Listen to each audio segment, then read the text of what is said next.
make an apple core. An apple core is the center of an apple. That part that you don't eat, you just throw it away. It has the seeds inside.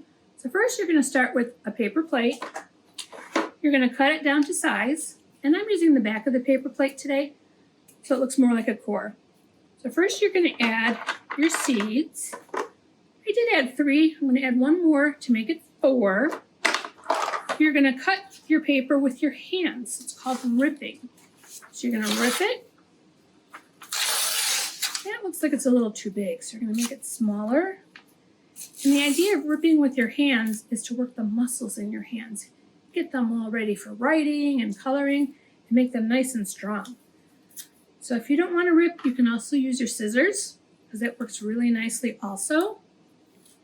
Thumb in the thumb hole, the rest of your fingers down below, thumb to the ceiling, and cut, cut, cut. But try ripping. Ripping is a lot of fun. Then you're going to take your glue stick inside your pencil box and you're going to glue them all on like this. You don't need a lot of glue, but just enough to make your apple core stick. You're going to want to count to 10. 1, 2, 3, 4, 5, 6, 7, 8, 9, 10, because then it will stick really nicely.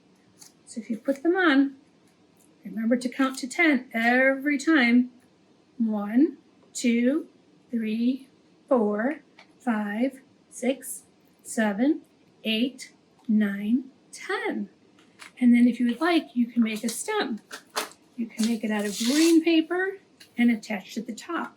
It doesn't have to be perfect. You just have to enjoy doing it. Put a little bit on there, and here's my stem.